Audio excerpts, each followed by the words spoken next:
plaît. Oui, c'est ça. Bah, présente-toi, ouais, tout simplement. Présente-toi, vas-y. Alors, du coup, je suis étudiant en 4e année. Je suis en 4e année de journalisme sportif. D'accord. J'ai commencé à bosser sur des projets perso, sur la journalisme, par des projets perso sur du basket, sur la NBA. C'était en 2016 et petit à petit, après, j'ai commencé à développer d'autres projets. Maintenant, je suis à la tête de deux médias qui s'appellent Time Out et Paris Basketball on Air. D'accord. Donc là, Time Out, c'est une web radio, sur la NBA. Donc chaque lundi, dès 19h à 20h, on fait une émission spécialement là-dessus, dans les locaux de l'ICP, donc dans le studio radio. Et on a un média sur le Paris Basketball, c'est un club professionnel parisien de basket qui a été créé il y a 2 ans. Et donc on a un média d'actualité avec des podcasts, avec des interviews, avec des commentaires de matchs en direct pour le club, etc. Voilà. D'accord. Ok. Bah franchement déjà bravo, bah c'est super bien. J'espère que ça portera ses fruits, surtout ton et voilà. Bon déjà pour ta présentation c'est parfait. On va tout de suite commencer sur les questions. Donc t'as plus fait quoi, de la radio, de la TV ou bien du web? Moi alors en expérience perso, j'ai fait beaucoup plus de web. D'accord. Parce que c'est comme ça que j'ai commencé à écrire en fait, simplement. C'est la manière la plus simple d'avoir accès à la rédaction. Parce que la presse écrite, il faut un certain niveau, il faut avoir certaines aisances à l'écrit. Et j'ai commencé de mon propre chef à écrire. Donc ouais, ça fait 4 ans que j'ai commencé à écrire sur du web. Après, je suis parti sur de la radio parce que c'est un format que je trouve assez intéressant dans le sens où c'est assez libre et c'est complètement différent. En fait, tu vois d'autres choses du métier de journaliste que l'écriture. Mais principalement, tu me posais la question, c'est principalement le web. J'ai touché un peu à tout. D'accord. Avec le peu d'expérience qui est tout à fait pas négligeable en tant que journaliste web, est-ce que tu as vu une différence sur ces 2 ans, par exemple, sur la façon d'appréhender le journalisme web ou bien le journalisme TV radio? Est-ce que tu penses que les visionnages sont en hausse en tant que toi-même employé chez de petites startups, on peut dire, de petites entreprises journalistiques? Qu'est-ce que tu vois? Ouais. Sur la manière dont on voit le journalisme web. Oui, comment les gens le voient? Est-ce que les gens sont plus à fond sur le web ou bien moins qu'avant? Ah bah largement plus. Évidemment, tu as l'essor d'Internet et évidemment, il y a l'essor des réseaux sociaux qui fait que on est beaucoup plus attaché maintenant au site Internet et à la presse sur Internet qu'il y a ne serait-ce même que 5 ans ou 10 ans. Parce que tu as une facilité pour produire du contenu. Qui que ce soit peut produire du contenu en fait sur Internet. Que tu sois un média professionnel ou que tu aies juste envie d'écrire pour toi sur un blog, tu peux te lancer très facilement. Personnellement, c'est comme ça que j'ai commencé, c'est en me lançant juste sur un blog avec un mec que je connaissais à peine. Et c'est comme ça qu'on avait monté, on était passé par les réseaux sociaux pour créer quelque chose et derrière ça avait monté tranquillement, justement parce qu'il y avait un site internet et que le média était sérieux. Donc forcément, aujourd'hui, tout le monde a un téléphone, tout le monde a accès très vite aux applications, tout le monde a accès très vite à l'information, beaucoup plus rapidement qu'à la télé ou à la radio, où il faut être vraiment branché dessus. Dans ton téléphone, tu peux l'avoir sur toi, t'as ton appli qui sonne, RMC, BFM, n'importe, et t'as l'information qui tombe directement dans ta poche. En fait, pas forcément besoin d'être accroché à la télé ou à un autre format. Qui est notamment axé sur le sport. En tant que futur journaliste sportif, j'imagine, est-ce que tu penses que le sport est plus avantagé, c'est-à-dire par rapport aux lives qu'on peut voir par exemple sur Twitter, sur Twitch, les lives de foot par exemple, ou bien les lives de basket par exemple, n'importe quel match, je parle en général, ou bien la télévision? Est-ce que tu penses que le journaliste sportif ne peut pas disparaître de si peu par rapport à un journaliste de présentation de n'importe quelle chaîne par exemple, en les comparant? Le sport c'est quand même c'est quand même un secteur qui est très présent sur les réseaux sociaux, sur Internet, en fait. Beaucoup de contenu, désormais, se font par Internet. Évidemment, la retransmission des matchs, elle se fait via la télé, parce que c'est le format le plus sûr, en fait, pour simplement retransmettre un contenu. Donc, la télé aura toujours, à mon avis, cet avantage-là d'être la plus, c'est le format le plus développé pour retransmettre du sport. Maintenant, comme tu le disais, il y a d'autres formats qui voient le jour, comme Twitch, par exemple. T'as du live, c'est intéressant de voir comment d'autres journalistes, comment d'autres personnalités arrivent à prendre cette plateforme pour en faire quelque chose d'intéressant. Et au niveau de l'information, justement, tu peux toujours être en live, en fait, avoir toujours ton info être toujours, en fait, dans l'idée de développer ton information, de développer une communauté. Voilà, le métier de journaliste, il est aujourd'hui, à mon avis, beaucoup plus axé sur la personne que sur l'information. Il y a des journalistes stars, entre guillemets, et qui ont une vraie communauté derrière eux, qui sont suivis, etc. Et rien que le nom du journaliste fait l'information, peut-être. C'est ça, totalement. Je suis d'accord avec toi. Tu as grandi avec cette effervescence d'Internet, de la consommation, etc. Et j'aimerais savoir, est-ce que pour toi, Internet peut-il faire disparaître notre bonne vieille télé à papa? Quand je dis la télé à papa, c'est bien sûr la télé quand tu rentres de la maison, ton père regardait la télé, ou bien... Tu vois ce que je veux dire? Voilà. Moi, je te parle d'expérience personnelle. Je regarde très très peu la télé. Tu regardes très peu la télé déjà? Oh, d'accord. Vraiment rarement. Tout simplement parce que si je veux être informé, comme je te disais tout à l'heure, je vais avoir mon téléphone, je vais avoir les applis du France Info, etc. Je vais avoir l'info. Après, à moi de choisir de regarder ou pas. Et la télé, après, t'as toujours du divertissement, mais le divertissement, tu peux aussi le trouver sur Internet, avec des contenus, avec des produits beaucoup plus variés, et avec des contenus peut-être gratuits, ou payants d'ailleurs, mais bon, t'as quand même une plus grande diversité qu'à la télé, et surtout, tu peux choisir ton programme. Tu peux choisir ce que tu as envie de regarder. Ce qui à la télé n'est pas forcément le cas, on choisit pour toi. On te propose des programmes. C'est pour ça que Internet va prendre peut-être de plus en plus de place. Maintenant, la télé en elle-même, peut-être qu'elle ne se rattrape jamais, mais Internet va avoir une part de marché de plus en plus importante. C'est déjà vachement le cas maintenant. Et ils vont encore plus s'axer sur cette dynamique-là. D'accord. Internet est dit royaume de la jeunesse. Qu'en penses-tu? Penses-tu qu'il est possible que ces enfants auront une surconsommation d'Internet et donc retenir à la bonne vieille télévision? T'en penses quoi? La surconsommation d'Internet, on y est, à mon avis, presque déjà maintenant. Déjà maintenant, ouais, d'accord. Tu dis royaume de la jeunesse, c'est vrai, c'est-à-dire que tu as accès très rapidement, quand t'es très jeune, quand t'es encore en école primaire, tu as très rapidement accès à Internet. C'est un peu moins le cas il y a, 10-15 ans. Enfin, même c'était déjà moins le cas d'ailleurs. La télé reste quand même un format qui intéresse, à mon avis, déjà parce que quand t'es jeune, tu veux déjà comprendre ce que c'est. Enfin, tu veux comprendre ce que c'était, par exemple, pour tes parents, ce que ça a pu être cet objet, même peut-être grands-parents, etc., qui ont découvert l'arrivée de la télé à leur époque. Donc, est-ce qu'une surconsommation peut amener à justement regarder la télé? Ça m'étonnerait. Parce que comme je t'ai dit tout à l'heure, t'as cette liberté dans le choix de ce que tu fais, en fait, dans ce que tu vois, qui est vachement intéressante.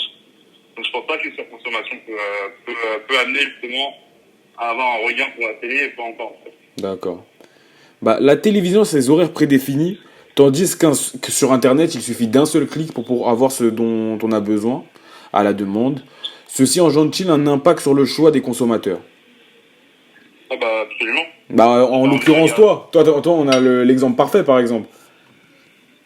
Si t'as envie de regarder, t'as envie de regarder une série qui ne passe pas sur la télé, mais qui va passer sur une plateforme de streaming où tu as juste à payer ton abonnement, tu vas privilégier ton abonnement, le regarder peut-être en une fois, deux fois, trois fois, tu peux l'étaler comme tu veux. Pour l'information, c'est pareil, si t'as pas envie de forcément être informé par les chaînes d'infos en continu que tu peux trouver sur la télé, tu peux trouver des médias indépendants sur Internet qui développe des contenus intéressants, voire même de la presse locale en papier, tu peux toujours trouver, pour moi, tu peux quasiment toujours trouver une solution à la télé, en fait. La télé est pas mauvaise en soi. Ça dépend dans quel contexte et quelle chaîne et quel format, etc. Mais Internet a cette qualité, en fait, d'être très multiple dans ce qu'il peut proposer sur son réseau. D'accord. Et pour une personne lambda, est-ce que tu aurais une recommandation entre Internet ou bien la TV? Et pourquoi? Moi, je te dirais forcément, comme pour le partager un peu, moi, je te dirais Internet parce que tu es plus libre de ce que tu peux voir, entendre et apprendre. Tu as des contenus qui sont beaucoup plus faciles d'accès sur Internet, que ce soit pour n'importe quelle personne en soi. Donc pour moi, je te dis clairement Internet pour la facilité, mais après, voilà, c'est quand même une plateforme. Sur les réseaux sociaux, par exemple, ça peut haine, etc. Donc, selon toi, est-ce que selon toi, la télévision perd énormément de viewers? Est-ce qu'elle perd énormément de viewers, énormément de visuels, énormément aussi de crédibilité, par exemple, surtout dans notre métier qui est le journalisme? Est-ce que tu penses à ça? Je saurais pas trop te répondre parce que le métier de journaliste à la télé est compliqué, mais il faut toujours être parfait dans ce que tu racontes, dans la manière dont tu le dis, etc. Que aucune de tes infos en fait ne soit fausse. De toute façon, c'est l'essentiel du métier de journaliste. Mais à la télé où tu peux avoir des directs pendant plusieurs heures, etc., c'est très compliqué. Après, la télé a l'avantage quand même d'être un gros morceau de la société. C'est le premier écran qui est arrivé vraiment le premier écran qui est arrivé dans la société de consommation moderne et qui te permet d'avoir accès à du divertissement, à du sport, à de l'information. Il y a plein de sujets que j'oublie, mais je pense que c'est compliqué à mettre en place, mais c'est possible d'avoir une diversité folle que tu peux avoir sur Internet, mais aussi qui peut s'en approcher. Ok. Et bon, t'as évoqué quelques bienfaits d'Internet. Est-ce que tu aurais 2 bienfaits de la télévision et 2 méfaits? Qu'est-ce que je peux avoir comme méfait? Le bienfait de la télé, c'est la télé que tu veux? Ouais, la télé, j'en veux juste. Alors on va faire simple. Est-ce que tu pourrais me citer deux bienfaits d'Internet et 2 méfaits d'Internet et la même chose pour la télévision? Comme ça, au moins, c'est mieux. Pour Internet, je te dirais en bien qu'on trouve une vraie pluralité des contenus. Pluralité des contenus, d'accord. Et c'est quand même un aspect communautaire avec les réseaux sociaux qui est assez intéressant et qui n'arrive pas à développer la télé. Donc ça, par exemple, c'est un méfait de la télé. Et en effet, d'Internet, c'est justement cet aspect communautaire qui, parfois, sur les réseaux sociaux, il y a beaucoup de discussions, beaucoup de débats sur la haine sur Internet, sur l'anonymat qui aide pas forcément à ce que cette haine soit révoquée de la plateforme. C'est compliqué en fait au niveau pour la haine sur Internet, elle est vraiment très présente et c'est un gros défaut. Et ce que je pourrais avoir comme deuxième effet, c'est que parfois, même souvent, les enfants ont accès très vite et sont jeunes à Internet, à du contenu qui sont soit pas de leur âge, soit pas de leur, auquel ils ne devraient pas avoir accès, comme un effet, je pense. Et au niveau de la télé, du coup, ce que je te disais sur l'idée j'ai perdu ma phrase, pardon. Pour la télévision sur la télé, en gros, tu as un aspect communautaire sur Internet que tu ne retrouves pas sur la télévision. Que tu ne retrouves pas sur la télévision, d'accord. Ça, c'est un méfait. Pour moi, c'est un méfait que en fait, tu consommes ton produit, que tu puisses ne le consommer que tout seul. Ouais, tout seul. C'est-à-dire que, par exemple, je sais pas, on va prendre une idée comme la plateforme Twitch. Tu vas avoir des commentaires en direct sur des lives. Tout le monde a le contenu en même temps, certes fréquent ce soir, Par contre, tu peux interagir avec des gens, pouvoir débattre, communiquer et tout. Là, ça, pour moi, c'est un aspect négatif pour la télé. Il est clairement là, en fait, que tu puisses pas avoir accès à ce genre de choses. Mhm. Et puis, tu me le citais tout à l'heure, il y avait aussi l'histoire de l'heure. Ouais, l'heure. Tu loupes, je sais pas, il est 20h, il est peut-être 20h35, tu as loupé le journal qui était à 20h. Mhm.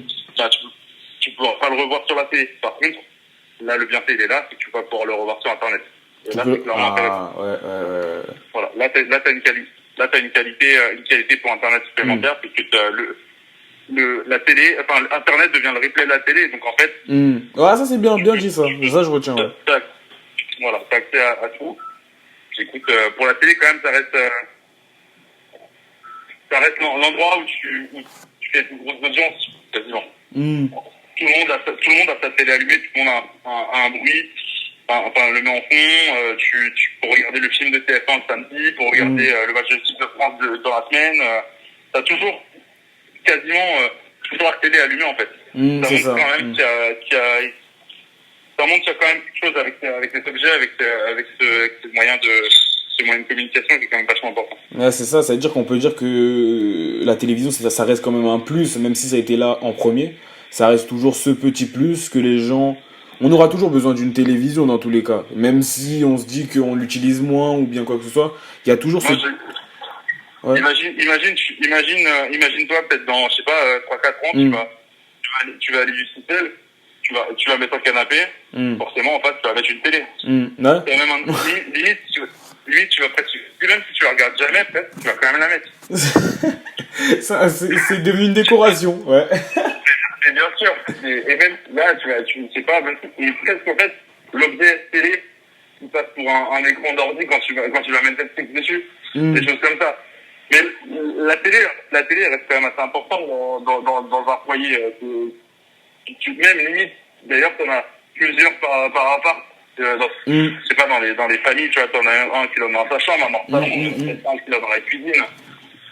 Ça reste quand même quelque chose d'assez vraiment important. Actuellement, notre consommation est vraiment importante. Bah alors, sommes-nous dans une ère post-TV, c'est-à-dire où la télévision est totalement en dessous d'Internet? Pas totalement, mais actuellement, oui. Bah, sur l'idée qu'Internet se développe de plus en plus. Ouais, voilà, c'est ça. Sur l'idée que la télévision stagne et qu'Internet est actuellement en croissance. Tu penses qu'on est dans une ère post-TV? Moi, je pense qu'on y va peut-être. On va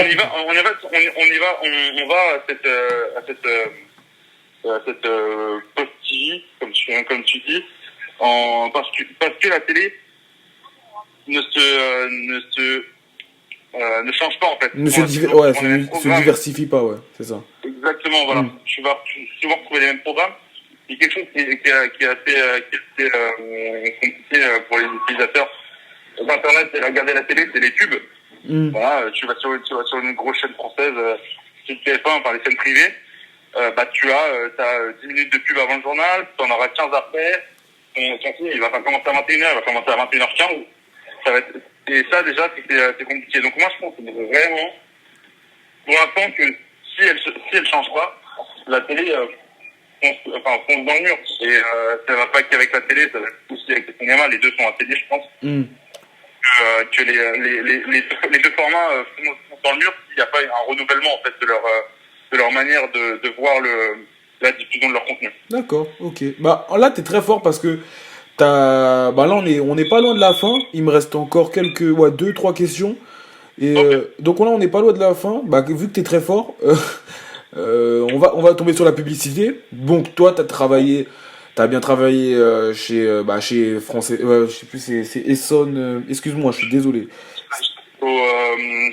Républicain de l'Essonne. Oui, voilà, Républicain de l'Essonne. Je suis désolé. En plus, c'est à côté de chez moi. En plus, c'était à l'ancienne, c'était à côté de chez moi. Ouais. Et t'habites où? moi, j'habite. Il y en avait un à côté de chez moi. C'était dans le 91 à Évry. Ouais, il est à Rissorangis. Ah, il est à Rissorangis. Ouais, c'est ce que je me disais. Il est pas loin de chez moi. Ça, ouais. Donc ouais. Donc, mais là, il y est plus. Je sais pas pourquoi. En fait, ils ont déménagé. Ah, ils ont déménagé. Ok. Ouais. Ok. Et donc, ouais, j'ai bossé au Républicain de l'Essonne. En ce moment, là, je suis en stage et je suis à en apprentissage à la mairie de Paris à la communication. Ah, c'est bien ça. Donc, ouais, j'ai fait d'autres choses aussi. Que web. Bah, c'est bien, Pose ta question, du coup, puisque t'as...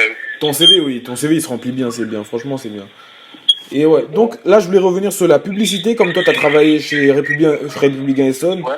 Bon, entre nous, on sait très bien que c'est connu, pas dans toute l'île de France, mais plus dans un petit comité, tu vois. Et je voulais savoir, est-ce que selon toi, la publicité va être le seul, hein, j'ai bien précisé, le seul point culminant pour faire vivre ces entreprises ou bien chaînes et médias? Bah, si on citait le Républicain de l'Essonne, par exemple, Oui. aujourd'hui, si tu ouvres un journal de PQR, il fait uniquement de la publicité. Et ça se voit qu'il ne vit uniquement de la publicité, en fait. Parce que tu vas avoir au moins la moitié de au moins la moitié de ta page remplie de pub. Ou alors ils vont se débrouiller pour juste faire une page de pub ou deux dans le journal, mais forcément que la pub elle est hyper importante pour la presse déjà, pour la presse écrite. Pour la télé évidemment aussi parce que c'est des là on parle de millions d'euros pour acheter des encarts de pub sur des moments cruciaux, peut-être dans des programmes, par exemple dans un film, il y aura une coupure pub, ça va coûter très cher et justement c'est là où les télés amassent le plus d'argent, pas forcément sur les jeux qu'ils peuvent mettre dans leurs émissions quoi, c'est juste vraiment la publicité, les mecs qui sont capables d'aller mettre des gros chèques pour qu'on passe leur pub au moment où il y a des grosses audiences. Et sur internet elle l'est aussi parce qu'elle rémunère finalement pas mal de gens.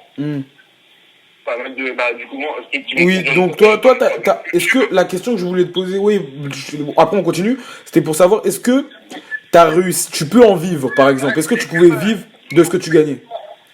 Moi aujourd'hui Pas actuellement ou bien quand tu travaillais, ouais bah actuellement, même si maintenant ou bien avant tu pouvais pas par rapport à où t'étais. Moi aujourd'hui et même avant je peux pas en vivre de ça, tout simplement parce que on n'a pas développé encore une communauté assez forte, on n'a pas développé un contenu suffisamment différencié par rapport à d'autres médias. Et on est aussi qu'au début du projet, là, des projets dont je te disais, Silent et Paris Basket Polonaire, ils ont respectivement 2 ans et 1 an d'existence, donc c'est assez peu pour essayer déjà de développer son contenu et de faire la qualité avant même de penser à faire de l'argent. Je pense que c'est là important. Ouais. C'est d'aimer. Voilà, pour moi, il faut penser qualité avant de penser argent. Si tu penses qualité, forcément, ta communauté va s'agrandir. Forcément, tu auras peut-être des offres de partenariat. Forcément, tu auras d'autres choses qui vont arriver et peut-être que tu pourras en vivre. Mais c'est compliqué parce que c'est du travail évidemment à plein temps, c'est beaucoup de contenu à sortir. Moi, aujourd'hui, j'en vis pas, mais évidemment que c'est un projet. D'accord, ok, d'accord. Bah là, nous sommes en 2020, on a bientôt terminé, hein. Et on a bientôt terminé. Nous sommes en 2020. Qu'en pensez-vous de la situation actuelle, notamment à cause de l'épidémie de la Covid-19? Qu'en penses-tu sur l'avenir, surtout du web, de la TV, ou bien aucun impact? Évidemment qu'il y a un impact, je pense que déjà c'est plus compliqué. C'est plus compliqué de donner de l'information, par exemple sur les médias indépendants, c'est beaucoup plus touché, je pense, que les gros médias. Simplement parce que c'est moins de production de contenu, pas forcément chez toi, par exemple. Ou alors t'as l'habitude de travailler en équipe. C'est compliqué. T'as des médias qui ont leurs propres studios dans des locaux qui sont pas chez eux, donc impossible de développer une information pendant 2 mois. C'est super compliqué de rassembler une communauté si tu peux pas produire. Bien sûr, oui. La pandémie, le confinement, ça a eu beaucoup d'impact négatifs là-dessus. Par contre, ça a eu un impact positif, c'est que tu as des médias qui ont réussi ou qui ont essayé de se réinventer. De se réinventer. De découvrir de se reconstruire. Voilà, il y a eu beaucoup, par exemple, de live Instagram. Instagram, ça a été énormément plébiscité pendant le confinement. Sur cette manière-là d'utilisation. Aujourd'hui, beaucoup moins de personnes l'utilisent depuis le déconfinement, mais pendant qu'on a été confiné au mois de mars, au mois d'avril, les lives Instagram montaient et t'avais pas forcément que du live juste pour rigoler en fait. Non, c'était vraiment des FAQ, t'avais des contenus qui étaient différents et qui étaient intéressants. Zoom aussi, ils ont évidemment pris évidemment la masse pendant le confinement. ils ont permis à certains médias de survivre en faisant des émissions, en fait. En produisant du contenu vidéo, enfin, du contenu audio. Donc, ça a été compliqué pour beaucoup de monde, en fait, de s'adapter, parce que, on a tous vécu de la même manière. Hein. En 3 jours avant qu'on soit confiné, on savait pas qu'on allait l'être. C'était très brusque. Donc, l'adaptation a été très dure. Maintenant, en sortie de confinement, les choses commencent petit à petit à reprendre leur rythme. Et ceux qui ont réussi à se démarquer pendant le confinement, tu sens vraiment qu'il y a quand même il y a une communauté qui s'est greffée vraiment à eux, parce que déjà, t'es sur Internet, tu regardes, là, c'est ça parle de foot. Est-ce que je vais cliquer dessus? Je clique dessus, ça m'intéresse. Alors, c'est peut-être du contenu que eux, les médias en question, n'avaient jamais pu produire avant le confinement. Donc là, il y a des médias qui ont gagné, dans le sens où ils ont pu se montrer d'une autre manière qu'ils le faisaient habituellement, et que ça a marché pour eux, en fait. Ça a marché pour eux, d'accord. Eh bien, pour conclure, j'aimerais savoir, pour toi, était-ce mieux avant? Une bonne question de fin, on m'a fait la même réaction à chaque fois. Les questions, elle est très très bien la question en vrai, parce que tu vois, j'arrive pas à te répondre directement, comme tu dis, c'est toujours la question un peu qui se passe. Écoute, moi je pense que non. Ah bon? Je pense que c'est mieux maintenant. D'accord. Je pense que c'est mieux maintenant parce que t'as beaucoup plus. Qu'est-ce que t'appelles avant, en fait? Était-ce mieux avant, c'était par rapport à. Moi, je parle franchement en général, hein, que ce soit la nostalgie ou bien la façon de prendre l'information ou bien la façon de regarder la télévision, la façon de consulter Internet. Qu'est-ce que t'en penses? Ouais, voilà, comment c'était pour toi? Moi, je pense que c'est mieux maintenant parce que Internet a des millions de facettes d'informations disponibles, des milliers de contenus qui peuvent se faire cliquer, se faire aimer une thématique ou une autre. Et en plus de ça, en fait, t'as plus qu'un seul, comment dire, il y a plus que la télé, en fait. Tu peux avoir Internet tu peux regarder la télé pour, je sais pas, si t'adores regarder le journal de 20h, tu peux regarder le journal de 20h, après tu peux écouter la radio sur France Info le matin, ça reste toujours quand même de très bonne qualité. En fait, le fait que tu aies beaucoup plus de canaux de diffusion d'informations, c'est hyper important. Tu peux voir plusieurs angles utilisés, tu peux avoir plusieurs manières de découvrir l'information, juste parce que ça a été traité une fois sur Internet, une fois à la radio, une fois à la télé. Et les trois n'ont pas la même manière de diffuser l'information. Pour moi, c'est mieux maintenant, en fait, parce que tu as accès à ce que tu veux. D'accord. Ok, c'est parfait. Franchement, là, tu m'as bien répondu, tu m'as bien tout résumé. Et en plus, j'aime trop cette question. Cette dernière question, elle est tellement magnifique. Je l'aime trop. Moi, je trouve qu'elle est bien placée, dans l'interview. Ouais, elle est bien placée parce que t'as toujours ce petit côté nostalgie qui revient, qui dit mais waouh, c'était bien aussi avant. Mais maintenant, je préfère. Parce que j'ai eu un journaliste, tu vois, qui travaille chez RMC. Et il travaille en tant que pigiste. Et il m'a dit il m'a dit la même chose que toi en fait. Lui, il a dit qu'il préférait maintenant parce qu'en fait, c'est plus facile à avoir ton info, ton petit truc et tout, c'est plus simple. Alors qu'avant, tu galérais. Avant, t'étais en souffrance. Avant, tu galérais. Ah oui, t'étais en souffrance. Avant, tu loupes le journal de 20h, c'est foutu. Ah oui, mais c'était foutu. Mais je te dis, c'était une galère pas possible. Alors que là, maintenant, tu peux l'avoir en replay, que ce soit sur la TV. Bon, après, ça dépend. Hein. Des fois, la TV, elle te fait pas de replay. Ou que ce soit sur Internet, tu peux avoir ton replay quand tu veux, où tu veux. T'as même les chaînes sur Internet, pour te dire. Donc... Ben oui, voilà. Non, mais tu peux... La télé ne passe pas par les chaînes hertziennes, mais tu peux passer par Internet, prendre ton abonnement Orange, et puis là, tu te retrouves avec ta télé, tu peux prendre Sport pour regarder le sport uniquement sur Internet, c'est trop bien. C'est magnifique, je te jure, laisse tomber.